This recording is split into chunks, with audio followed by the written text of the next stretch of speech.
1 Kawan TV1. Bismillahirrahmanirrahim. Assalamualaikum warahmatullahi wabarakatuh. Waalaikumsalam. Kembali dalam program IC Daily Show Conversation to Scholars bersama sahabat saya Dr. Ihsan Timuzi dan saya Kusma. Tidak bisa tidak sebetulnya kita tetap membahas gimana anak-anak kita, para mahasiswa gerak di dalam konteks itu. Ada respon-respon yang menarik yang dikatakan bahkan Prabowo sendiri kan ada yang membiayai. Sebetulnya dari dulu yang namanya demonstrasi pasti ada membiayai loh.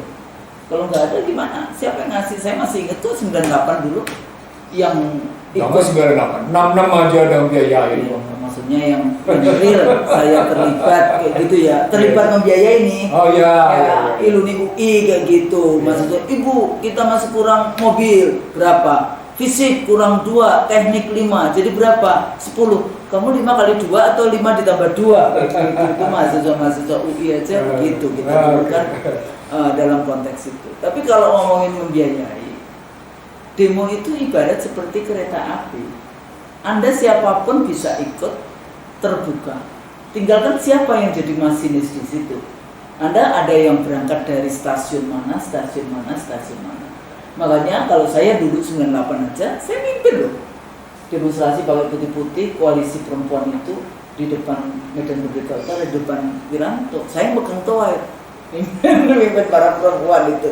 Non-violence kita bicaranya, stop kekerasan dalam konteks itu. Karena saya juga waktu itu juga kemudian kita mengajak untuk stop violence dengan Duk Pakat Inom Aceh, ketemu dengan Panglima Gam, Dalid Abdullah Syafi'i maupun yang di OPM Itu di bulan Mei itu semua. Ya. Jadi kalau saya di bulan Februarinya, selamat datang di kampus Perjuangan Orde Baru. Termasuk juga waktu itu kan yang mulainya yang hari Kamis di FKUI di Salemba. Tapi waktu itu saya katakan kepada mahasiswa, jangan ada yang keluar kampus. Kita kan komunikasi dengan waktu itu wakil rektor 3 yang di IKIP itu kan sahabat kita juga, Mukhlis Rantoni Udin dan dalam konteks ini. Jadi aktivis-aktivis dulu 79, 80, 81, 82 itu menjadi para dosen, para pejabat di kampus yang itu juga menjaga anak-anaknya di dalam konteks itu. Kita 2 Mei di Balerung, masih ingat nggak waktu itu? Nah, tapi kalau bicara tentang siapa yang baik, ya pasti ada lah kita waktu itu. Siapa yang ini? Kita ngomong dikasih, misalnya dikasih mentahan, kita nggak bisa karena UI tidak masak kayak gitu. Tapi kita arahkan waktu itu dengan Suara Ibu Peduli, dengan LSM yang lainnya. Waktu itu saya ditelepon, Mbak ini ada 200 ayam, kayak gitu kan. Waduh, UI kan nggak ada, dosen-dosen kan nggak ada yang masak kayak gitu. Akhirnya kita lempar ke Suara Ibu Peduli, ke Gadis ya waktu itu, dan akhirnya diberikan ke rumah makan Padang, keluar sudah jadi nasi Padang. Jam 3 pagi saya masih ingat itu, saya ditelepon, Mbak kayaknya kita kurang nih sarapan untuk mahasiswa di Senayan. Emang sudah berapa yang terkumpul? 35 ribuan. Terus berapa anak-anak kita yang di DPR? 65 ribuan. Udahlah nggak apa-apa, itu nanti anak-anak kan makannya sama pacar-pacarnya itu sebungkus berdua. Jadi kalau kita bahas tentang siapa yang biayain, cuma persoalannya dulu waktu kita menjadi aktivis mahasiswa, waktu jadi ini, kita kan selalu berpikir bahwa kita akan bertanya kepada dosen, kita akan bertanya kepada scholars, kita bertanya kepada pejabat, kita dialog dengan para tokoh-tokoh. Itu kan kerjaan kita. Dan sekarang saya lihat ini, mahasiswa kadang-kadang ada demo, tapi Anda ngomong sama dosen yang saya tahu persis dosen itu tidak pernah seumur hidupnya jadi aktivis dan demo. Kira-kira bagaimana hasilnya? Nah, jadi ada yang engage scholars gitu ya, akademisi yang dia juga aktivis, itu paham betul gitu ya di lapangan seperti apa. Dan seringkali di kelas saya tanya, kenapa Anda begini, kenapa nggak bertanya kepada yang ini kayak gitu ya, karena kita semuanya terlibat. Nah, kembali lagi, gerakan mahasiswa itu sebetulnya gerakan yang anomali. Karena kan orang tidak bisa terus-menerus jadi mahasiswa kan. Jadi ada waktu yang terbatas, ada ini. Tapi kemudian tuntutan mahasiswa, jadi ada gerakannya, ada tuntutannya, ada leadersnya. Dulu kan seringkali Kalau anak UI jaket kuning belum turun, itu biasanya nggak dianggap oleh istana. Kan kayak gitu kita dulu. Tapi terakhir bukan mahasiswa yang turun, tapi emak-emaknya mahasiswa. Karena mahasiswa dihadapkan dengan SKS, dihadapkan dengan kuliah, dihadapkan dengan berbagai macam. Mereka enggak ini. Atau dia dikooptasi. Mahasiswa dipanggil di istana, pulang-pulang dapat handphone, udahlah selesai urusan ini. Tapi pada saat yang sama kadang-kadang saya juga ngeri juga kalau ada para senior aktivis yang Ibu Husnul, kemana ini? Mbak, kemana ini mahasiswanya kemana? Kenapa jadi kita taruh beban itu kepada mahasiswa? Itu juga nggak fair juga kalau kita taruh beban itu kepada mahasiswa, karena mahasiswa juga tidak boleh, karena beban itu tetap kepada pemimpin, kepada DPR, kepada istana. Makanya saya selalu mengatakan di kelas, kalau Anda itu ingin demo, itu cuma 2 kok tempatnya, satu di DPR, satunya lagi di istana. Jangan demo rektor Anda, jangan. Kenapa? Ya nggak perlu lah itu. Kalau mahasiswa mau demo, dulu kan ada lagunya Genderang UI, Demi Ampera. Nah, waktu saya tanya misalnya Ampera apa kayak gitu ya. Nggak tahu. Dipikir Ampera itu restoran Ampera itu loh. Ampera itu amanat pemberitaan rakyat. Tritura. Jadi kembali lagi kalau kita melihat gerakan dulu Soekarno diculik gitu, atau Sumpah Pemuda dulu lah, gerakan Sumpah Pemuda. Kemudian pada saat persiapan kemerdekaan Soekarno diculik dari Nasdem Club, itu kan pemuda juga. Dan kemudian gerakan 65 yang menuju 65 ini luar biasa, itu organisasi dari mulai yang CGMI komunis, kemudian HMI, ini kan kuat sekali ekstrakurikuler, sampai kemudian gerakan 74, gerakan 78 kayak gitu. Ikut nggak waktu 78 yang bikin negara baru waktu itu? Iya, ujung-ujungnya kampus kuning. Kampus kuning ya, gitu. Bahkan saya masih ingat tentara datang ke UI itu, masih ingat yang kemudian kita lari-lari di bawah meja dan seterusnya. Sebetulnya kita punya memang tradisi kampus yang aware, yang suka demonstrasi dan sebagainya. Kalau tentaranya masukin alat raya. Nah, sebetulnya juga nggak apa-apa. Jadi nggak usah worry, dosen-dosen juga nggak usah worry. Bahkan saya di kelas saya katakan, kalau Anda bikin demonstrasi kayak gitu ya, itu sama dengan kuliah 1 semester. Karena banyak sekali kan di situ. Cuma bagaimana caranya Anda melakukan demonstrasi, rohnya atau tuntutannya itu demi Ampera itu tadi, tempatnya jelas, siapa yang dituju, dan menjadi satu kritik. Nah, menjadi pejabat itu satu paket, termasuk Anda didemo oleh mahasiswa. Jadi jangan kemudian diturunkan mahasiswa demo kemudian, karena demonstrasi itu bagian dari demokrasi itu sendiri, yaitu partisipasi publik, menyampaikan pendapat kayak gitu ya, artikulasi kepentingan, menyampaikan pendapat, ekspresi, partisipasi politik, partisipasi politik itu. Apakah dia dimobilisasi, apakah kesadaran, pasti dua-duanya ada, nggak mungkin tidak. Jangan sampai gerakan mahasiswa, demo mahasiswa diambil alih oleh STM, itu kan waktu itu. Jangan, kalau SMA jangan kayak gitu ya, karena di SMA itu kita masih harus lindungi, dianggapnya kan ya belum dewasa lah di dalam. Tapi kalau mahasiswa harus punya pilihan dan sebagainya.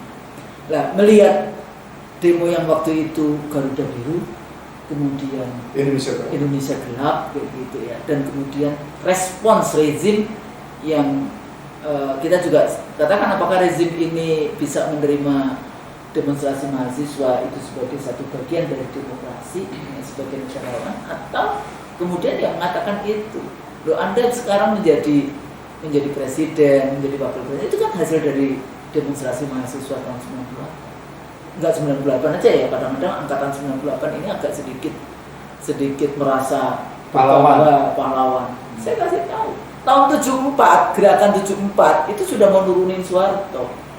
78 Bang Nursi, saya di angkatan 79 yang dibawa-bawa ke DPR dan sebagainya, itu sudah nurunin Soeharto. Dewan Mahasiswa terakhir ketuanya si kawan kita. Kasus 8 Banting, pemilu 82, pemilu 77. Nah, iya itu yang udah terakhir menuju 97, 99. Tapi kan dari sejak 74 kita itu sudah berjuang yang namanya nurunin Soeharto, kalau cuma sekedarnya. Jadi 98 biasa saja. Setelah berjuang 20 tahun baru kemudian Soeharto turun. Makanya Soeharto muda sama Soeharto tua kan berbeda. Nah, melihat fenomena Garuda Biru, kemudian Indonesia gelap kayak gitu ya. Menurut saya rezim itu nggak usah kemudian berbicara pada level mahasiswa bergerak, mahasiswa berdemonstrasi, tapi apa sih yang sedang Anda lakukan untuk rakyat? Ya kan? Kebijakan apa yang salah? Kebijakan apa yang kemudian menyakiti hati rakyat sehingga sampai mahasiswa harus turun? Ya mahasiswa kan tugasnya memang harusnya belajar, tapi kalau harus turun itu karena merasakan penderitaan rakyat.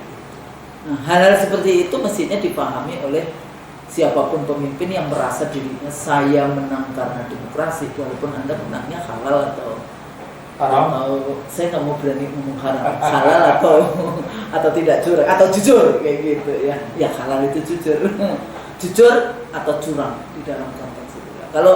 Kalau berangkatnya saja itu sudah tidak jujur, Anda akan menghadap. Makanya kan seringkali kita wailul atau fitih gitu kan di dalam konteks ini. Nah, melihat persoalan pemuda bergerak, mahasiswa bergerak. Kalau waktu itu mak-mak bergerak, karena mak-maknya itu para aktivis sebetulnya. Dia sayang, ya udahlah anakku biar belajar saja, anak mahasiswaku saya aja yang turun karena kita dari dulu kan menjadi aktivis kayak gitu. Nah, melihat fenomena, melihat kondisi politikan dalam negeri seperti ini, ditambah yang video sebelumnya kalau kita bahas tentang Trump, kebijakan kita, ketakutan dan sebagainya dengan Trump, pada intinya kemudian kita bicara tentang patriotisme, nasionalisme kita sebagai pejabat di negeri ini seperti apa, belum lagi berbagai persoalan social issues, economic issues, pembangunan yang kemudian makroeconomics, kemudian isu-isu judol, selain judol apa yang mahasiswa pinjol dan sebagainya, itu menjerat yang namanya kehidupan kita berbangsa, terutama anak muda. Setelah selesai kuliah mencari pekerjaan juga narkoba tidak gampang. Narkoba dan sebagainya. Siapa sebenarnya bandar narkobanya? Siapa yang impor narkobanya? Siapa yang biayai politisi dengan narkobanya? Semua ini elit atau pejabat menjadi yang paling bertanggung jawab. Jadi jangan salahkan mahasiswa, jangan salahkan rakyat di dalam demonstrasi. Anda harus bagaimana memimpin rakyat supaya rakyatnya tidak demonstrasi, supaya rakyatnya bisa sejahtera, supaya rakyatnya bisa mudah mencari pekerjaan. Nah, hal-hal seperti itu itulah tugas politisi. Jadi jangan politisi itu hanya memperkaya dirinya sendiri menggunakan kekuasaan. Arrogance to corrupt, absolute power to absolute capacity.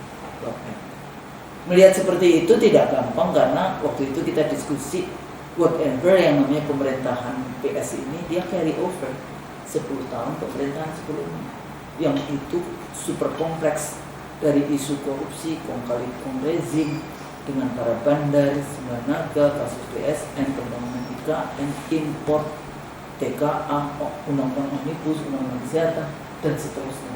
Nah itu kan kayak nah sekarang bagaimana rezim ini harus merespons berbagai persoalan, membuat prioritas dari menyelesaikan persoalan-persoalan itu, sehingga jangan menyalahkan mahasiswa. Bahkan Ibu Menteri Keuangan juga tetap nyalain mahasiswa dalam konteks ini. Kalian dibiayai oleh negara membiayai dosen. Ya itulah tugasnya menjadi Menteri Keuangan kayak gitu kan, itu kewajiban. Jadi jangan kemudian dikatakan mahasiswanya seperti itu kewajiban Anda. Itu yang nanti Anda divisap itu di situ. Wajibnya itu di situ. Anda menikmati kok jadi Menteri Keuangan, ya. Menikmati kok jadi presiden kemana-mana kan dibiayai rakyatnya, pesawat rakyat, tinggal di istana rakyat, tinggal di rumah menteri rakyat, kemana-mana dibiayai oleh rakyat, kan sama aja.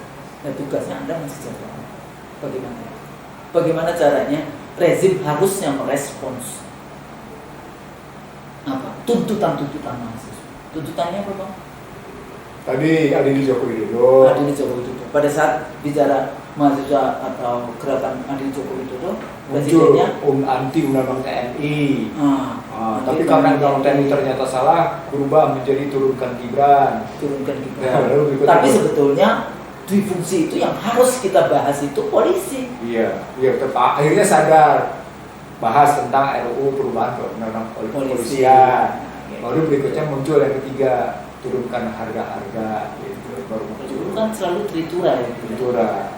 bubarkan kabinet. Nah, kalau reformasi itu bubarkan sebetulnya cuma PKI, turunkan harga. Adili Suwarto Iya. dan kroninya. Nah, Tapi kemudian jadi reformasi total, selalu ada yang hijack. Iya. Kan dalam konteks kita demonstrasi dan sebagainya kan gitu. Tinggal kemampuan kita di dalam menjaga bagaimana demonstrasi itu tetap kita yang memegang tali pecut kendali di dalam konteks tuntutan. Oke, konstruksi Indonesia gelap sebenarnya bermula dari rasa atau dari sense tentang matinya demokrasi. Dimulai dengan matinya demokrasi. Apa indikator matinya demokrasi, gitu ya? Ketakutan sipil, kebebasan sipil, dan political liberties. Itu menurun. Di situ. Kebebasan menyampaikan pendapat terancam oleh kriminalisasi, gitu kan? Posisinya gitu. Itu dianggap sebagai posisi menurunnya demokrasi. Dan yang paling penting munculnya rezim otoritarian. Nah, kalau dilihat dari matinya demokrasi dengan indikator seperti itu dihubungkan dengan Indonesia gelap, pertanyaannya, bukankah itu sudah terjadi pada Joko Widodo di era Joko Widodo? Udah. Lalu kenapa mereka baru munculkan sekarang? Nah, itu karena mereka merespon dwi-fungsi TNI, dwi-fungsi ABRI. Mereka menganggap bahwa undang-undang polisi itu hanyalah mereka mengimbangi parcok yang sudah berada di mana-mana. Mereka menganggap ini TNI akan mengimbangi peranan parcok yang ada di mana-mana sehingga perlu dia. Padahal motifnya tidak seperti itu. Gerakan yang muncul dalam cerita tentang terhadap RUU TNI itu sebenarnya dalam rangka memperbaiki posisi TNI untuk lebih tegas menyatakan tegaknya sistem hankam rata. Karena memang sumpahnya adalah sistem hankam rata. Dan mengembalikan posisi TNI dalam cara berpikir yang proporsional, prudensial dan profesional. Bagaimana sistem hankam rata itu bergerak secara lebih adil dan orang tidak kemudian merasa ketakutan dengan sipil bersenjata. Siapa sipil bersenjata? Polisi. Nah, dari situ ketika diketahui ada kesalahan cara pikir terhadap RUU TNI dari kalangan masyarakat dan yang lebih berbahaya adalah RUU Polri, baru mereka kemudian bergeser isunya. Nah, dari posisi Indonesia gelap dengan basis demokrasi mati, berpijak pada isu TNI Polri, mengambil sikap sebenarnya ada isu politik lain. Isu politik lainnya adalah soal katakan bagaimana hasto, gitu.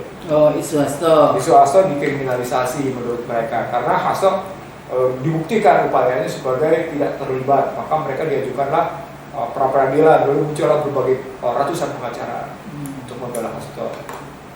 Lalu pertanyaan besarnya, kenapa bukan Joko Widodo atau Gibran yang sudah data-datanya sudah cukup yang diproses gitu. Pada saat yang sama sebelum sudah diimbangi dipecatnya Joko Widodo dan Gibran dari PDIP yang dalam kerangka jabatan politik dan kedudukan politik, pemecatan PDIP terhadap Joko Widodo dan Gibran pada hakikatnya adalah penghinaan terhadap Joko Widodo dan Gibran. Namanya dia nggak menghina rakyat. Nah, resiprokalnya begitu. Ini nggak cuma menghina PDIP dengan menempatkan anak Anda sampai menggunakan lembaga Mahkamah Konstitusi, itu penghinaan kepada rakyat, seluruh rakyat, bangsa Indonesia. Dan anehnya saat itu PDIP diam. Nah, makanya kita juga harus kritik juga PDIP, bukan makanya Mama selama 10 tahun juga Joko Widodo naik juga. Makanya Mama sampai memuat di harian umumnya 17 kesalahan PDIP. Iya, jadi rezim Joko Widodo itu mau tidak mau yang harus tetap bertanggung jawab adalah PDIP. Dan yang menarik adalah setiap PDIP tidak terlibat dalam kabinet, kerusuhan selalu terjadi. Di era SBY kan tidak ada PDIP, kerusuhan terus. Sekarang di era Joko Widodo nggak ada kelihatan di PDIP yang masuk dewan. Nggak ada nangis lagi keluar kemudian dari DPR. Dulu kan keluar dari DPR waktu BBM dinaikkan. Nah, tangis air mata ya. Naik air mata, kemudian keluar dari dan sidang. keluar istilah bagaimana partai wong cilik membela. Tapi pada saat berkuasa sampai 13 kali kan BBM dinaikkan, nggak ada nangis-nangisnya. Nah itu bedanya tangis politik sama tangis hati. Jadi balik lagi Bang, di dalam konteks kita tadi bicara tentang ya kita memang punya bukan label, jadi sejarah yang kita military role, sehingga mudah sekali itu menjadi Husnul, sepanjang doktrinnya doktrin sistem hantam rata, maka kekuatan utama memang ada pada rakyat bersama tentara. Jadi jangan salah dalam melihat doktrin sistem hantam rata. Itulah konstitusi mengaturnya seperti itu, tentang pertahanan sistem pertahanan rakyat semesta. Artinya kekuatan utama siapa, kekuatan pendukung siapa, kekuatan dasar siapa. Itu harus jelas. Tujuannya adalah dalam rangka mempertahankan kedaulatan. Nah, begitu sampai pada posisi mempertahankan kedaulatan dan keselamatan bangsa, muncul persoalan. Kenapa terjemahannya dalam konstruksi misalnya kedaulatan bangsa tidak masuk dalam persoalan kedaulatan ekonomi, gitu loh. Kenapa misalnya ketika kita bicara dalam perspektif kedaulatan dia tidak diterjemahkan muncul dalam kedaulatan politik? Kenapa misalnya kita tarik dalam posisi kedaulatan sosial? Apa pengertian kedaulatan sosial? Anda tidak terdikte dengan diktum-diktum, dengan doktrin-doktrin, dengan dogma-dogma dari barat. Mestinya Anda terdikte, terdogma, terindoktrinasi oleh kekuatan konstitusi. Itu tapi sebetulnya balik lagi yang fondasi pemikirannya itu kan. Kalau kita mau bicara tentang apa namanya para pemimpin bangsa ini. Jadi artinya ketika Husnul tadi bilang balik ke fondasi, Indonesia gelap pada hakikatnya adalah ada segelintir orang, sekelompok orang tepatnya gitu ya, yang merasa bahwa kekuasaan ini mengancam posisi dirinya, mengancam posisi kelompoknya di satu sisi. Dan di sisi lain kelompok ini juga merasa tidak nyaman. Dan di sisi lain ini adalah bagian dari yang namanya demokrasi liberal. Jadi jangan bilang, ini kata kuncinya nih, oh nggak boleh istilahnya ojo dumeh ya? Ojo dumeh. Nggak bisa.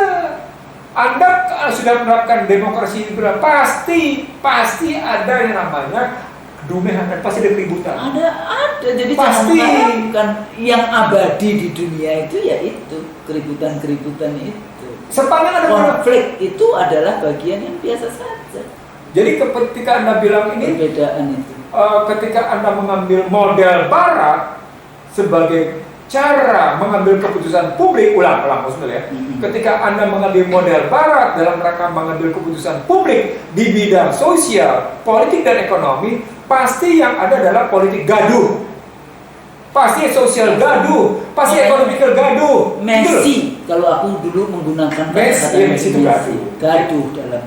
Jadi sepanjang Anda mengambil model Barat dalam perspektif individualisme, gitu ya, maka akan ada kegaduhan sosial. Akan ada kegaduhan politik, akan ada kegaduhan ekonomi, pasti. Nah, kalau Anda menganggap tiga kegaduhan ini sebagai Indonesia gelap, tanya pada diri Anda dong, kenapa Anda memilih demokrasi liberal? Mengapa Anda memilih individualisme? Itu pertanyaan nilainya begitu, Husnul, gitu loh. Dan ini walaupun kita kan sering kali mengkritik Huntington. Huntington itu bicara gini, the West won the world not by the superiority of its ideas. Superiority of idea. Okay. Jadi bukan karena gagasan, or values karena nilai, or religion. Enggak, bukan itu. But rather by its superiority in applying organized violence. Jadi ini kata Huntington loh. Westerners, orang Barat biasanya suka lupa, often forget this fact that non-Westerners we never do. Itu makanya kenapa sih kemudian kalau melihat konsep yang tadi liberal pikirkanlah. Iya. Karena mereka tuh udah gagal dari kapan-kapan. Apa gagalnya seleksi di Indonesia? Sudah 1 abad gagalnya. Sejak Perang Dunia Pertama. Jatuhnya Turki, Spania, Maret 1924. 3 Maret 1924 yang kemudian mereka bikin UN, bikin IMF, World Bank, Perang Dunia Kedua, dan kemudian muncul Bretton Woods.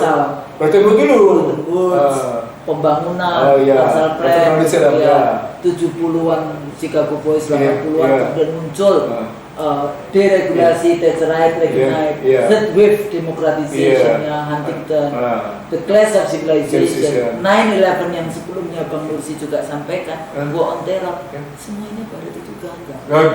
Dan mereka menggunakan violence. Itu kalimat Huntington. Makanya saya enggak jujurnya Huntington di situ. Jujurnya Huntington sebagai hak intelektual dia jujur di situ. Itu hebatnya. Seburuk-buruknya Barat dalam perspektif intelektual. Dia masih punya kejujuran. Dia kejujuran. Iya. Ya, dia meninggal 2008, American political scientist. Dia juga.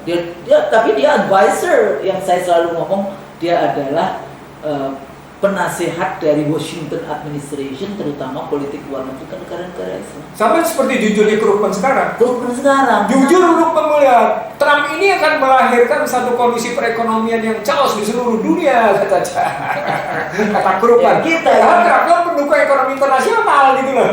Jadi Bang, aksi protes Indonesia gelap itu sebetulnya dia adalah kritik atau ancaman bagi pemerintah. Sebenarnya kalau pemerintahnya salah dalam menangkapnya, akhirnya dia merasa ancaman. Salah dia menempatkannya itu. Kenapa kemudian malah mesti mengundang sejumlah orang dalam rangka mengkritisi Indonesia gelap? Karena sesungguhnya kalau memang pemerintah pegang sumpah jabatannya, maka Indonesia gelap justru menggambarkan kesalahpahaman, ketidakmengertian tentang kegaduhan sosial, kegaduhan politik, kegaduhan ekonomi. Mari kita lihat sekarang, kita balik strukturnya. Dalam kegaduhan ekonomi terjadi apa yang saya sebut 7 masalah. 1, jatuhnya nilai tukar. Dan itu di bawah kekuasaan neoliberal sejak 97, 98 hingga hari ini. Kalau pakai data saya 60 tahun betul. Data saya hari ini berapa? 16.980 sekian. Gitu ya. Jatuhnya nilai tukar. Dulu ada yang janji 10.000 loh. Jadi 1, nih tulisan saya yang viral yang 7 nih. Yang kedua kemudian, ini menarik di sini, jatuhnya kelas menengah. Karena sudah daya beli kalau rusak sudah. Jatuhnya daya beli yang sudah saya tengarai sejak 2015 yang ketiga. Oke, posisinya di situ kan. Lalu berikutnya di sini kenal lagi, jatuhnya Purchasing Manager Index. Wah, gambaran di situ. Lalu berikutnya deindustrialisasi. Yang kelima di situ gambarannya kan, ngeri kan. Lalu di sini muncul lagi yang namanya problem apa yang disebut dengan meningkatnya Gini rasio. Berikutnya PHK. Maka terjadilah apa yang disebut dengan menurunnya angka pemudik di 2025 sebesar 24% atau sebanyak sekitar 40 juta. Gitu loh. Nah, itu mengindikasi pemudik saat lebaran. Iya. Saya termasuk juga TKW di DKI. Kaku ya. Nah, kalau kita ngelihatnya kejadian kegaduhan ekonomi kayak gitu, sekarang makin kelihatan ketika diserang oleh Trump, jatuh yang namanya harga saham, jatuh yang namanya nilai tukar, lalu muncul ancaman resesi. Iksan Bibi Nursi sudah sampaikan sejak awal di semester kedua, kuartal ketiga 2024 akan terjadi pertumbuhan yang tersendat melambat. Orang baru sadar sekarang, maaf ya, orang baru sadar sekarang. Masih udah ngomongin namanya semester 3, kuartal ketiga, kuartal keempat, situasi itu gitu terjadi. Nah, kalau kita melihatnya begitu, kegaduhan terjadi di ekonomi gitu ya, ya tentu mahasiswa sebagai mahasiswa yang datang kebanyakan dari kelas menengah, dia akan terkena. Maka muncullah kegaduhan politik. Nah, kegaduhan politik naik ke atas, kegaduhan sosial. Apa dampak di kegaduhan sosial? Karena polisinya pilih tebang, aparat penegak hukumnya tidak adil. Gitu loh problemnya. Menjadi centeng. Iya, jadi artinya ketika kita ngambil kegaduhan ekonomi, kegaduhan politik, kegaduhan sosial, dan kemudian balik lagi dan jadi siklus model kita kan siklus nih, model siklus kontrasiklikal atau prosiklikal gitu ya, sebagai sumber kajian kita untuk melihat satu kondisi. Maka yang harus kita lihat lebih dalam adalah gitu ya, apakah pemerintah telah melakukan rumusan dengan benar dan mengidentifikasi secara struktural pada fundamental permasalahan. Itu persoalan pokoknya. Fundamental permasalahan. Iya. Jadi sebetulnya kalau jangan hanya cuma sekedar quick win 100 hari kemudian dengan survei 81,sekian% rakyat mendukung, tapi kalau substansinya itu lemah, survei itu menjadi nggak berguna.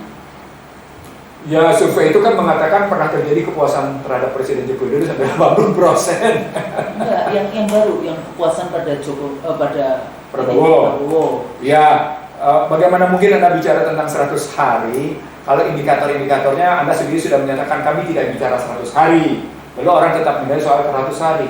Quick win itu sederhana. Ketika Anda menyatakan Anda akan memburu koruptor sampai ke Antartika dan gurun pasir yang paling jauh sekalipun di depan matanya, didiemin. Itu yang gajah di seberang lautan tak tampak. Jadi kalau mau diambil dalam struktur berpikir begitu, Husnul, maka Indonesia gelap sesungguhnya Indonesia yang para pemimpinnya, tepatnya Indonesia gelap adalah menjadi rumusan kita sekarang dengan deskripsi seperti itu, dengan uraian kayak gitu. Indonesia gelap adalah Indonesia di mana kepemimpinan nasionalnya tidak keluar dari kemelut konstitusional, karena saya berhadapan dengan kegaduhan sosial, kegaduhan politik, kegaduhan ekonomi, kegaduhan politik, kegaduhan sosial, maka dia masuk ke dalam kemelut konstitusional. Itulah dampak Undang-Undang Dasar 2002. Itulah yang kita sebut sebagai krisis multidimensi, berulang kali disebut dalam ICD ratio, adanya social distrust, political distrust, economical distrust.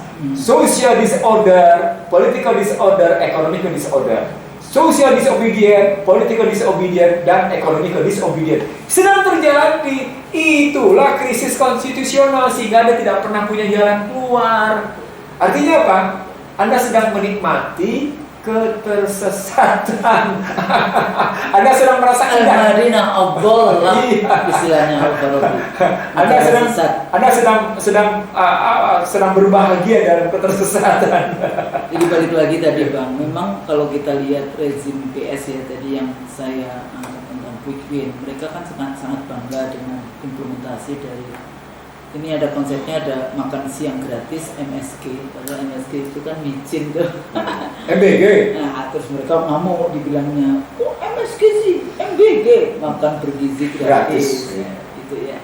Dan pelaksanaannya ya ini juga nggak jelas gitu ya di dalam konteks itu. Tapi ya udahlah, mereka mau katanya Jepang sukses dengan itu. Korea Selatan sukses. Australia sukses. Tapi berapa ini? Yang tidak sukses juga Amerika tadi. Amerika juga ngantri itu makan siang. Ekstraktivisme resources di dalam konteks itu, bagaimana menyelesaikan isu-isu pertambangan, eksploitasi pertambangan dan perizinan lah bahasnya. Nah, tapi kan sekarang udah itu izin dibebaskan saja, begitu kan. Nah, kalau yang korupsi tadi, ya memang pertarungan PDIP dengan Sekjen Hasto dengan yang ditangkap dengan segala macam itu tentu saja sentimen, jadi kekuatan PDIP akan selalu muncul dalam konteks itu ya. Cuma persoalannya adalah sejauh mana kemudian mahasiswa membaca itu. Gitu. Kalau saya nggak pernah bisa menyalahkan mahasiswa yang sedang belajar kok disalahkan gitu. Paling jalannya kayak gitu perlu diperbaiki. Isu pendidikan sendiri yang itu langsung mengena kepada ini, dan sekarang gayanya itu kalau ada ketua BEM mengkritisi rezim kan dikeluarkan itu. Tidak dikeluarkan bukan dikeluarkan, keluarkanlah itu. Jadi yang namanya rezim ini surveillance-nya ya kayak menginteli siapa-siapa aktivis, ya kan? Yang kemudian ada sexual harassment lah, yang kemudian plagiarism lah, yang kemudian ini. Jadi kalau ini anak-anak mahasiswa, saya bilang kalau Anda cek ya dirimu kalau sebelum kamu maju jadi BEM dan sebagainya. Karena kalau dirimu itu tidak bersih-bersih amat di dalam konteks itu, kamu melakukan kesalahan, itu sangat mudah kamu akan dikooptasi. Kan itu.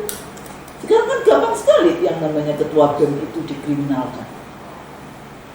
Nah, jadi kalau dulu kan yang namanya mahasiswa, gerakan-gerakan mahasiswa itu kalau kita demo dan sebagainya, itu bukan isu kriminal yang diangkat. Dia menjadi dia dipenjara karena politik gitu kan. Proporsional ways. Nah, sekarang kan enggak.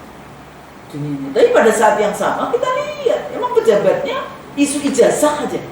Ini tanggal 15 ya, ada demo di isu ijazah para pejabat.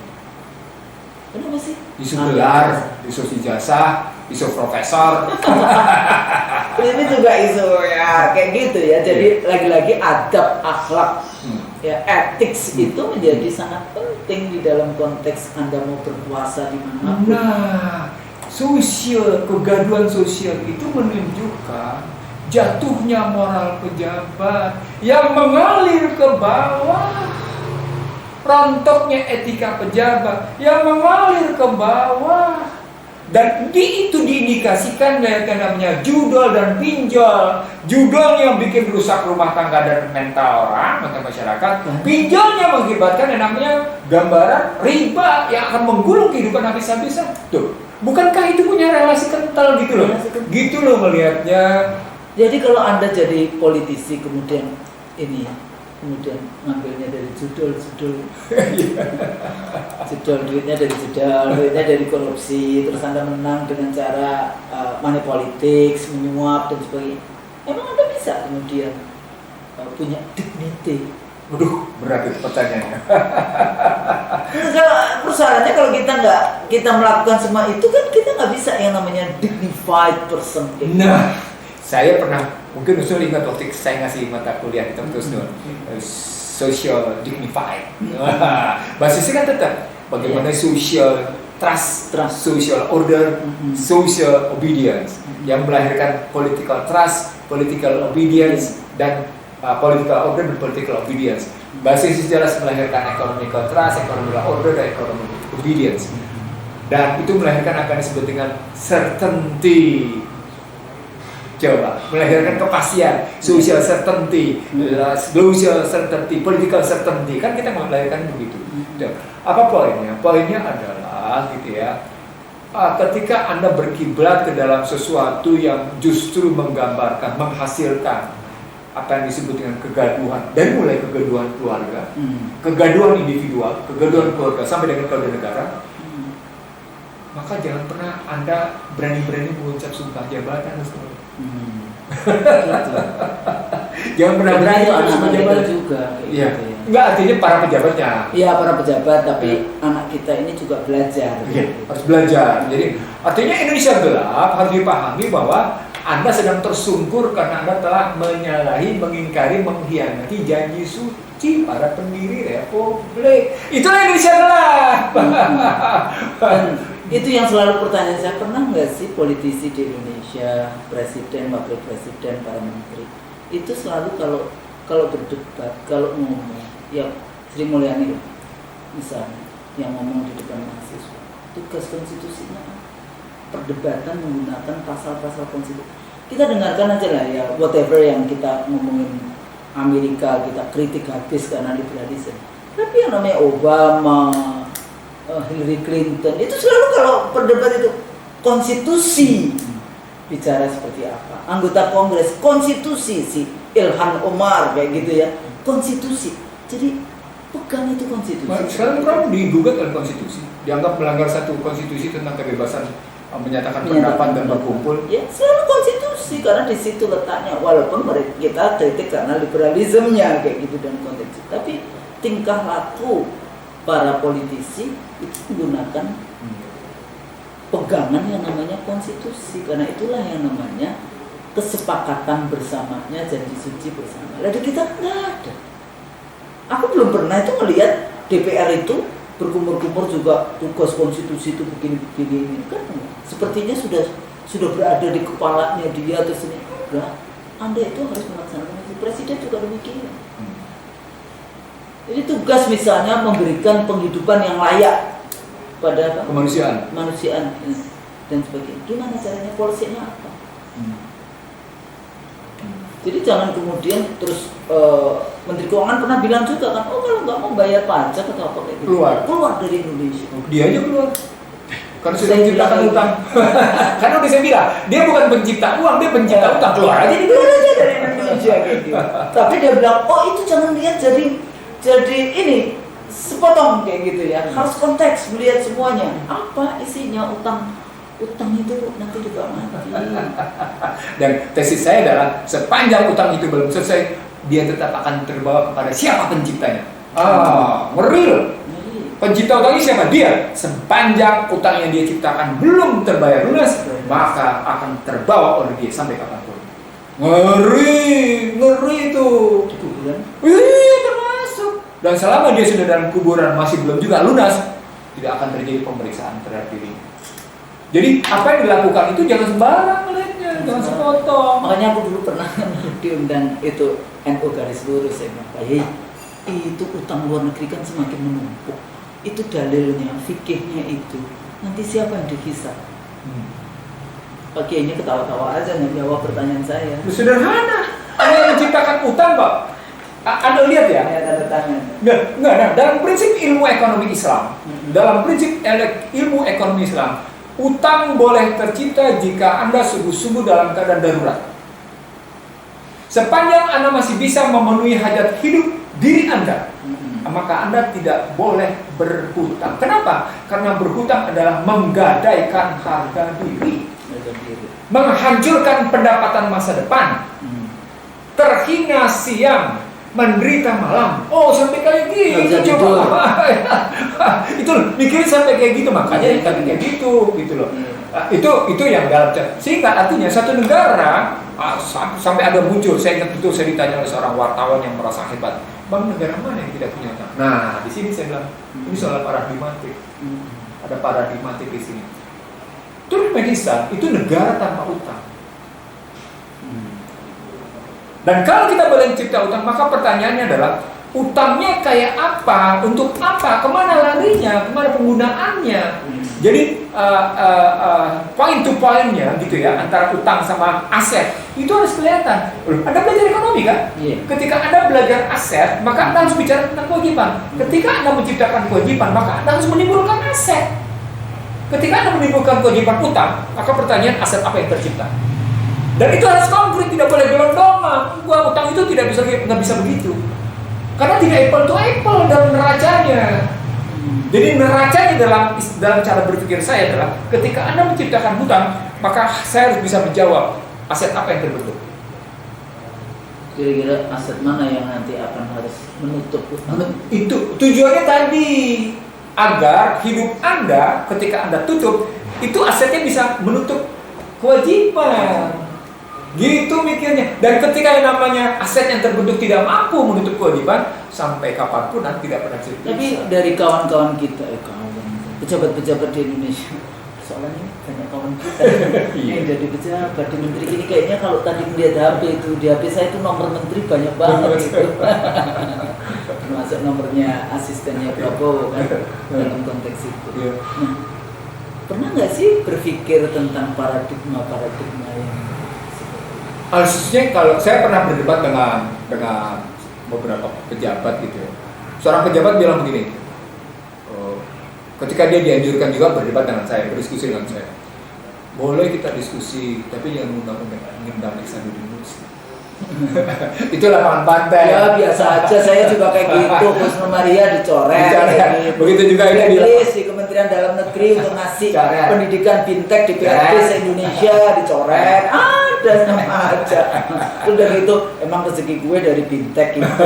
Kayaknya dari keran yang lain lebih gede dari Poinnya apa? Betapa tidak dewasanya para pejabat Indonesia dalam menjalankan amanahnya, dalam menjalankan tugas-tugas politiknya. Apa poinnya?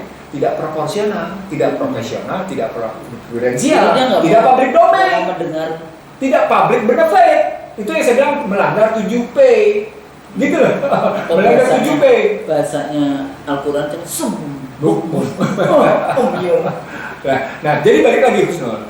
Gambaran Indonesia gelap mestinya diterjemahkan, dikategorisasikan gitu ya, dikategorikan sebagai gitu ya, gelapnya Indonesia karena tidak menjalankan amanah konstitusi, tidak menjalankan perjanjian suci, itu baru dapat. Jadi Prabowo Subianto sebagai presiden tidak perlu resign sepanjang Anda merasa menjalankan amanah konstitusi, sepanjang Anda menjalankan pasal 33 ayat 1, 2, dan 3 tanpa ayat 4. Dan sebagai konsekuensi dari Anda duduk di istana Iya, konstitusional, melanggar konstitusi, kan itu juga. Iya. Kan di dalam konstitusi ada pemilu harus jurdil. Nah, luber jurdil.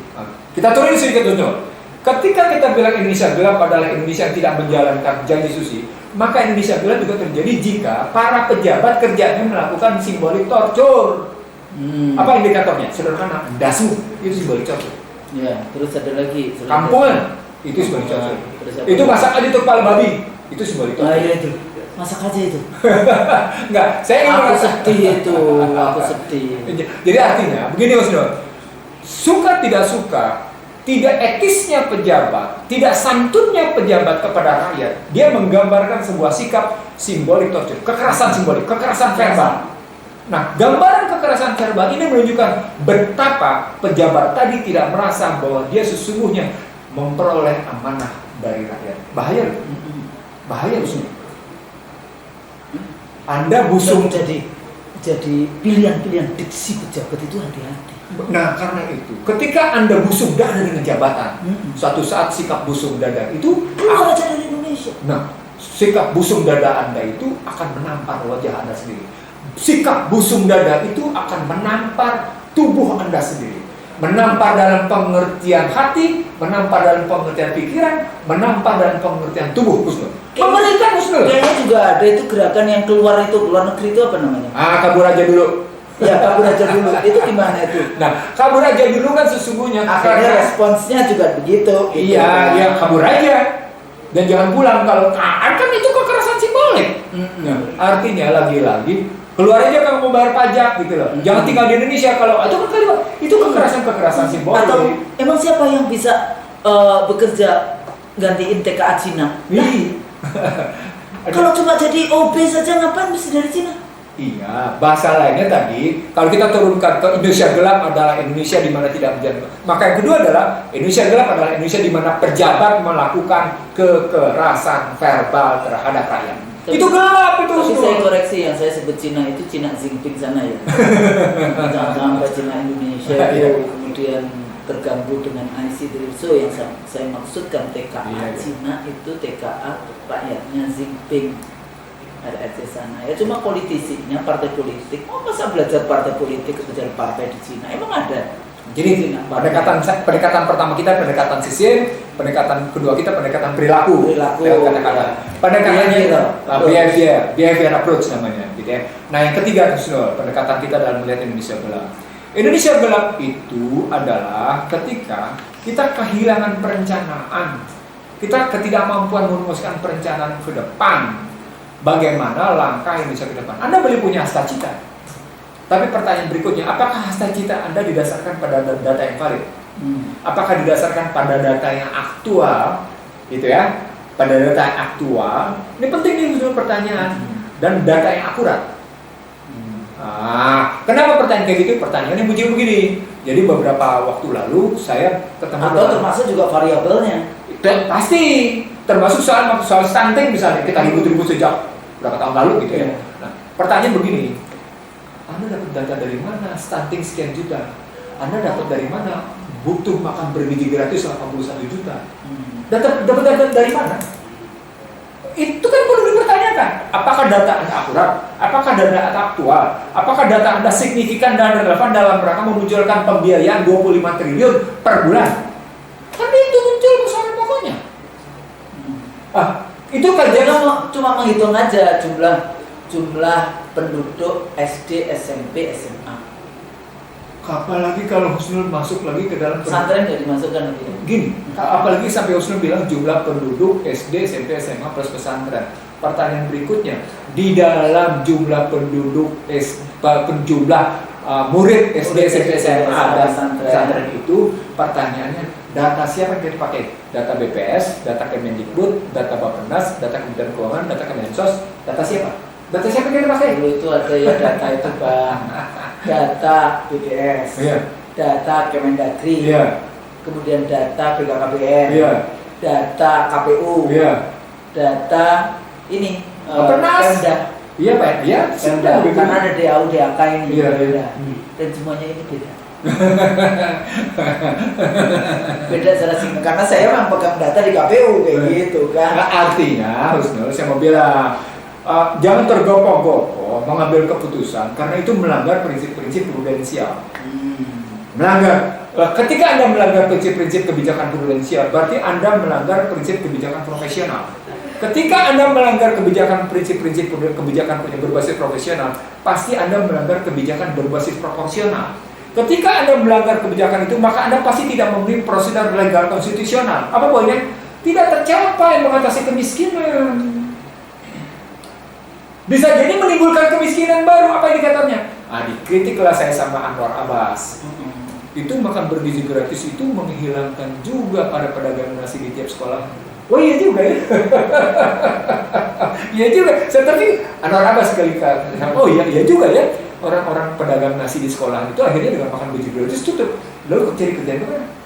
Berarti menambah PHK dong. Gitu. Apa makan gratisnya nggak bisa kemudian di retailkan kepada penjual-penjual? Itu solusi berikutnya. Jangan close kayak gitu. Ada juga yang dilakukan. Soalnya diproyekkan. Persoalan pokoknya dari banyak teman-teman yang keliling ke daerah, di situ yang khusus bilang diproyekkan. Jadi saya cuma ingin mengatakan pemahaman Indonesia gelap dalam perspektif tadi di struktural fungsional yang memadu antara kebijakan-kebijakan prinsip struktural fundamental dengan struktural fungsional berwujud pada hybrid kebijakan yang dia bisa kita terjemahkan kepada makan bergizi gratis dan stunting sesungguhnya sangat tergantung pada knowledge based policy, knowledge based policy, data based policy. Jadi satu kebijakan berbasis pengetahuan, satu kebijakan berbasis data, sehingga di affirmative actionnya, affirmative policy-nya memenuhi sasaran di atas 90%. Apa makanya? Kita menghindari kesalahan kebijakan. Itulah efektivitas pemerintah itu jadi nggak jadi Husnul. Ya memang begitu harusnya. Jadi nggak jadi nih kita nih supaya terjadi affirmative policy, affirmative action gitu loh. Affirmative policy itu hanya bisa sasaran policy-nya memang kebijakannya tepat sasaran. Nah itulah yang saya maksud. Walaupun saya kadang-kadang berpikir kalau saya itu pilihan saya bukan makan bergizi gratis bisa dikasihkan dengan model yang lain, tapi saya lebih senang pendidikan gratis, kesehatan gratis. Maksudnya itu baru satu sektor kita bicara tentang bagaimana memperbaiki kemiskinan. Kita belum bicara tentang bagaimana memperbaiki lapangan kerja. Kita belum memperbaiki tentang bagaimana sektor hajat hidup orang banyak diatasi oleh domestik, misalnya sektor tekstil seperti yang saya bilang, atau sektor energi yang bawa kepingin punya kemandirian energi, atau di sektor pangan yang bawa kepingin punya kemandirian pangan. Food estate, tapi menterinya mengatakan dia akan menghabisi 20 juta hektar hutan. Terus iya. Saya jumping Husnul. Bagaimana misalnya Prabowo harus menjawab tentang kestabilan harga? Ya, kita kan selalu stabilitas harga. Kita kan selalu bicara tentang pricing. Stability. Jadi pricing format gitu ya. Ya. Cabai mahal sekali, saya baru pulang gitu ya Allah. Padahal dari kampung ya. Dari kampung. Di kampung aja cabai mahal kayak gitu ya. Mahal. Semua orang teriak mau lebaran cabai mahal, itu gimana coba? Itu dibilang suruh nanam dulu. Nah, itu price. Itu disebut dengan symbolic culture. Karena negara mestinya melakukan stabilitas harga di situ, gitu. Jadi kita sudah tahu sejak awal. Ingat nggak ketika Yusuf Kala memprotes tentang cabai aja secara nasional diributkan karena bagian dari inflasi, kata Yusuf Kala nih.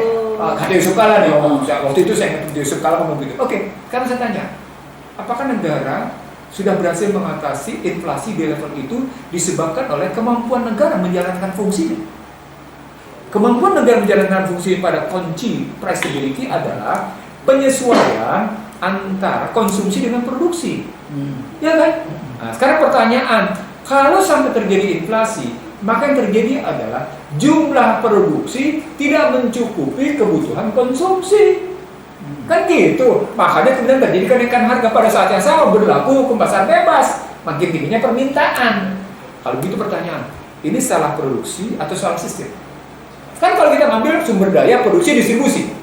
Kalau Yusuf Kala cuma hanya melihat dalam konstruksi inflasi disebabkan produksi, maka Yusuf Kala tidak melihat persoalan sumber daya. Itu yang dalam kajian saya. Tapi kalau lebih lanjut adalah cabai kan cuma salah satu sub sektor.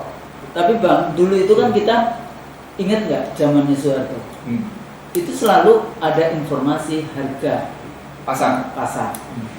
Sekarang masih ada nggak sih? Ada. Tapi itu dengar hari masih ada. Nggak, maksudnya itu bermanfaat nggak? Itu kan sebetulnya ICT, informasi, sistem informasi yang kemudian apakah itu ada kaitannya dengan yang bagaimana negara menstabilkan harga atau itu jadi kayak marketplace juga? Marketplace. Jadi negara tidak mampu karena dia tidak masuk dalam posisi stabilitas harga yang dilakukan oleh Bulog. Diundang saja, walaupun ada penentuan harga dari pihak-pihak tertentu, tetap saja dicari stabilitas harganya dengan posisi hukum penawaran permintaan. Itu salah satu udang misalnya. Begitu juga yang namanya misalnya bukan hanya udang, pada bawang. Iya. Pada bawang merah, bawang putih, gitu loh. Impor hampir 100% Cina itu. Artinya ketika hasil masuk di situ, pricing policy sesungguhnya menggambarkan struktur sumber daya, kekuatan produksi, dan ketersediaan pasokan dengan mata rantai pasokan pada saat yang sama kemampuan beli, daya beli, purchasing power parity. Ya, melihatnya begitu mestinya kalau kita mengambil dulu. That's the point adalah kalau kita mau bicara tentang kebebasan impor pada hajat hidup orang banyak, di sisi lain Anda bicara tentang kemandirian ekonomi. Pertanyaan, logika konstitusional di mana ya? Itu enggak apa-apa. Ya udah, konstitusi kita itu ditutup aja. Jadi dia suka-suka aja. Itu yang saya maksud kenapa kajian kepada siapa sekarang yang memberikan bisikan. Kalau dulu kan selalu di Amerika all the presidential men gitu.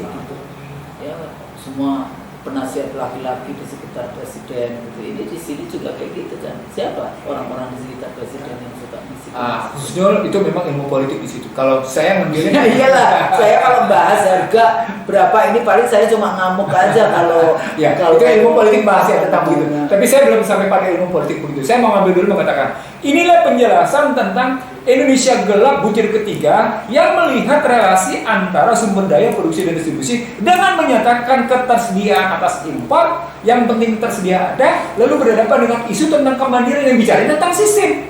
Coba tuh. Itu gambaran Indonesia gelap jadinya, pernyataan itu menggambarkan Indonesia gelap. Jadi, maaf Bapak Presiden Republik Indonesia, Bapak Prabowo Subianto, pernyataan tentang bebas impor untuk hajat hidup mendapat dan tidak ada lagi pengaturan kuota di satu sisi. Di sisi lain Anda bicara tentang era kemandirian ekonomi atau perekonomi, pada saat itu menggambarkan Indonesia gelap. Karena Anda sudah bicara tentang tidak jelasnya sistem ekonomi dengan kemandirian, tapi pada saat yang sama Anda menyetujui tentang produksi dengan cara impor, pengadaan, supply chain dengan impor, pasukannya.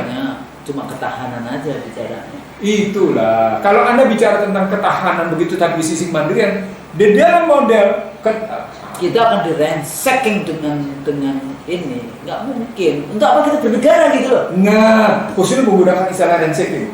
Artinya yang ada di balik impor itu adalah para para pemburu rente. Itulah rekrutmen. Selalu ada asimetrik, selalu ada ketidakjujuran, selalu ada ketimpangan. Selalu akan ada namanya pengorbanan atas orang-orang pengangguran karena impor. Gitu itu namanya mafia. Karena mafia impor, mafia ini, mafia itu. Jadi maaf sampai mafia jabatan. Oh iya pasti kalau itu. Ada juga kayak gitu loh. Kalau saya bilang bukan mafia jabatan, palang pintu kekuasaan. Saya Betawi bilangnya palang pintu kekuasaan. Soalnya kan sama dengan Aceh sebenarnya, palang pintu juga kan. Iya. Iya. Saya kira gitu, bagaimana kita mengurai tentang Indonesia gelap dari perspektif sistem, bagaimana Indonesia gelap dari perspektif pelaku, bagaimana kita melihat mahasiswa sebagai agen perubahan yang mesti tetap menggantungkan cita-citanya berdasarkan idealismenya, tapi tetap kakinya berpijak pada kenyataan, gitu kan? Jadi di satu sisi dia menggantungkan cita-citanya pada idealismenya, tapi sisi lain tetap berpijak pada kenyataan. Tapi yang seru ya pada saat mahasiswa yang demo-demo itu muncul kan meme yang anak 98 korupsi. Iya. 98. Itu Pertamina. Itu Pertamina. Kasus Pertamina. Enggak, maksudnya itu kan sebetulnya jadi kayak menutup atau menutup kalau di kita kan seringkali mengalihkan isu lu demo-demo sekarang nanti lu juga korupsi kan kayak gitu kan. Ya artinya yang korupsi, yang aktivis, zamannya aktivis dia baik berarti dia dulu juga dipertanyakan kan kayak gitu. Saya ambil satu diksi khusus menutup gitu ya, menutup isu. Dalam pandangan saya kebijakan intelijen di Indonesia, baik itu intelijen luar maupun intelijen asing, dalam rangka menutup satu isu, itu menggambarkan kita memang punya kegaduhan politik yang tinggi. Dan Indonesia tidak pernah menyelesaikan akar fundamental masalahnya. Jadi struktur fundamental masalah tidak pernah terselesaikan, kita selalu sibuk dengan struktur fungsional masalah. Jadi masalah-masalah struktural fungsional itu selalu di situ dan akhirnya apa? Kita tetap tersesat. Itu makanya saya bilang gembira dalam ketersesatan. Gembira ya betul. Atau berpesta. Jangan gembira, mungkin mereka juga pusing juga nggak bisa tidur tapi dia berpesta pula dalam konteks itu namanya euforia. Itu kalau pakai bahasa kerennya enjoy the power. Enjoy. Nikmatilah Anda kekuasaan, mestinya kekuasaan itu untuk bagaimana mengantarkan nanti kita menjadi jauh lebih baik gitu. Surga pada akhirnya kayak gitu kan. Kalau kita ingat, kalau kita punya iman dan takwa. Jadi sebetulnya Bang, kalau kita balik lagi di dalam konteks Indonesia Gelap, sebetulnya balik lagi kepada masalahnya apa. Jadi sebetulnya ini kritik jangan dianggap sebagai ancaman kepada pemerintah. Pemerintah merasa terancam karena Anda melakukan kesalahan. Kalau Anda tidak melakukan kesalahan, saya potong sini. Anda ngomong Indonesia Gelap tidak dalam rangka mencari jabatan kan? Satu. Yang kedua, Anda bicara Indonesia Gelap?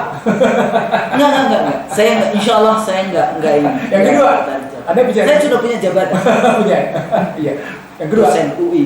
Yang kedua, tidak sedang mencari uang kan?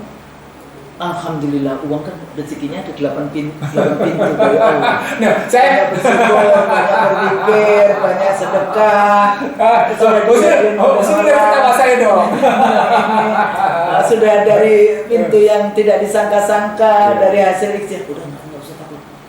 Nggak usah takut. Pulang 4 meter kain kafan, tapi sekarang agak gendut jadi nggak ada kafan. Bang, nanti kalau saya duluan, make sure ya. Saya 4 meter kain kafan lebih itu dibereskan. Make sure ini bukan di situ, loh. Make sure bahwa Anda husnul khotimah. Amin ya Rabbal. Jadi saya masih ingat dulu zamannya KPU juga kayak gitu, menghadapi bagaimana kritik, bahkan kita juga dikasih kepala anjing kan. Jadi kita dulu kasih kepala anjing. Bukan kepala babi. Enggak, anjing. Jadi kepala anjing di depan KPU dan sebagainya. Kita merespons. Tapi tahu nggak siapa yang kirim?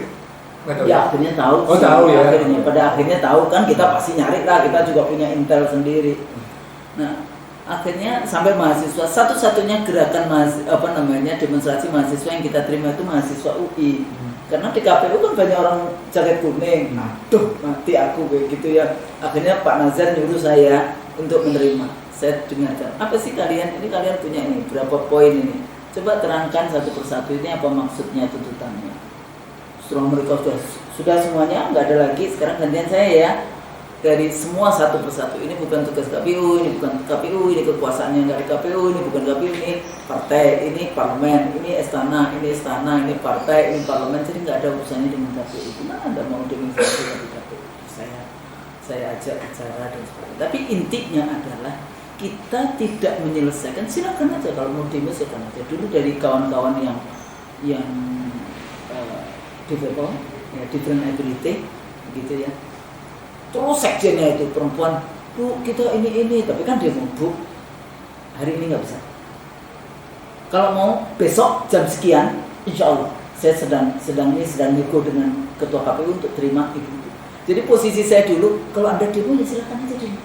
Tapi kalau mau ketemu, karena kita professional election commissioners gitu ya, penyelenggara pemilu sesuai dengan konstitusi pasal 22E ayat 5, maka Anda datang aja memasukkan mana ininya, kami akan terima.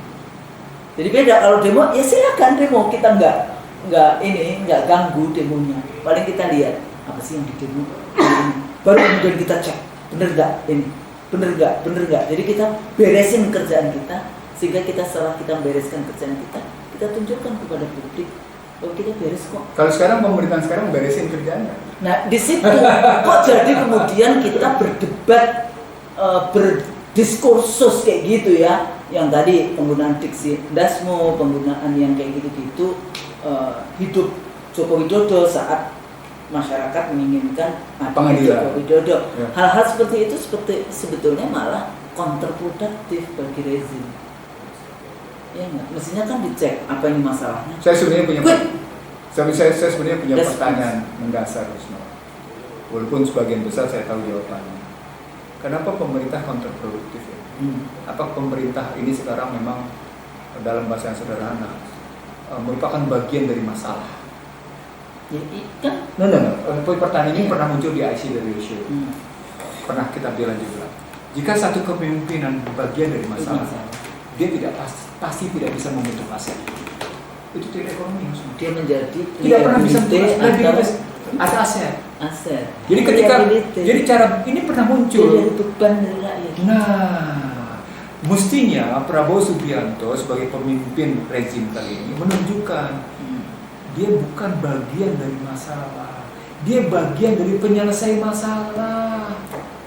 Itu mestinya. Jadi Indonesia gelapnya itu beda. Itu yang saya ingin mengatakan dengan saya. Atau dia switch gitu, karena kalau dulu saya adalah masalah karena saya di pemilu, ya bahasa saya dulu kan the liberal Machiavellian election, fabricated election, electoral kudeta dan sebagainya. Oke, potong itu.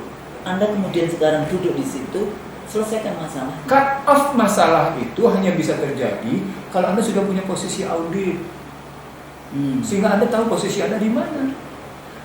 Posisi audit itu menyangkut 3 hal: audit sosial, audit politik, audit ekonomi. Itu baru pemimpin yang benar-benar merupakan bagian dari penyelesaian masalah. Karena Anda melakukan cut off. Masya Allah, masa mesti ngajarin sih Usman? Makanya kan dulu kita ngomongnya kan, apakah Anda bisa cuci tangan dengan rezim Jinping?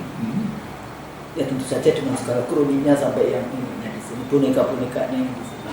Atau kalau melihat dibilang cuci darah yang itu Cuci muka dulu. Cuci muka, cuci darah, Cuci darah baju. karena human rights-nya. Enggak, tunggu sebentar.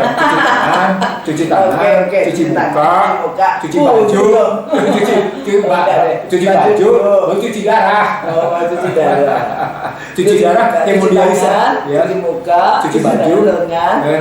masakan, cuci kaki, ambil air wudhu, sholat 2 rakaat. Itu betul-betul menyucikan diri loh. Meminta kepada Allah supaya kita menjadi baldatun thayyibun. Amin. Saya pikir itu ya. Ya, Jadi, oke. jadi intinya memang banyak hal yang harus dipikirkan rezim ini. Jadi nggak usah yang namanya kipo istilahnya ya, kalau orang Jawa bilang kipo dengan demonstrasi itu biasa saja. Selesaikan masalahnya. Kalau Anda bisa menyelesaikan masalahnya, Anda bukan bagian dari masalah, insya Allah pastilah yang namanya pejabat itu. Misalnya begini, contoh sederhana Mas Nur. IKN ini sebenarnya berkontribusi positif terhadap terbentuknya lapangan kerja, atau IKN ini beban bagi beban, udah jelas beban. Contohnya, itu langsung beban kan? Kalau saya artinya IKN ini menambah. Tapi nanti diomonginya, dibalikkan datanya, pensiun itu adalah beban. Salah. Nah, ibu kita karena Sri Mulyani tidak mengerti tentang bagaimana sebenarnya soal kita membayar pensiun duit kita salah. Benar itu, betul itu. Salah. Terus kemudian penggunaan dana haji, buat IKN aja ya, loh. Nggak sengaja pakainya katanya. Masa kalau cuma 100-200 ribu boleh lah nggak sengaja. Tapi kalau 100-200 triliun? Ya nggak. Itu cara pemaafan yang ya sebetulnya banyak hal, tapi isinya kalau saya ya. Jadi kalau jadi pejabat nggak beriman, nggak bertakwa, ya udahlah urusannya begini. Itulah yang disebut dengan makar Allah berwujud pada yang namanya kekerasan simbolik. Dia menunjukkan siapa dirinya seseorang itu. Sama seperti ini bukan ilmu ekonomi. Oh, dia nunjukin siapa dia. Dia nggak ngerti filosofi ilmu ekonomi. Dia tidak pernah belajar filsafat ekonomi kalau gitu dengan benar. Dia tidak pernah belajar ekonomi internasional dengan benar. Itu contohnya. Atau bilang, oh kampungan, oh kotaan kayak gimana ya? Itu kan belum belajar sosiologi tuh sebenarnya. Belum belajar antropologi. Antropologi perkotaan. Saya kampung loh ya. Antropologi kampungan. Itu contohnya aja. Saya kira gitu sih. Saya pikir itu. Ya. Penggunaan diksi juga hati-hati Ya. sebagai pejabat. Begitu. Walaupun kita tahu kadang-kadang ngadepin rakyat kita itu tidak cerdas ya, pilihlah kurang cerdas kayak gitu kan. Jadi itu adalah tanggung jawab kita. Yang kayak gitu-gitu, pilihan-pilihan diksi itu jangan menyakitkan rakyat. Anda dibayar oleh rakyat, tapi jangan kemudian menggunakan diksi-diksi yang menyakitkan. Okay. Di satu sisi kita mengatakan Vox Populi, Vox Dei, suara rakyat, suara Tuhan. Tapi Anda sakiti suara rakyat. Berarti Anda sedang menyakiti Tuhan. Saya pikir itu mudah-mudahan berguna. Kalau salah kita mohon maaf. Mohon batin. Benar hanya dari Allah. Mas, Assalamualaikum warahmatullahi wabarakatuh. Waalaikumsalam warahmatullahi wabarakatuh.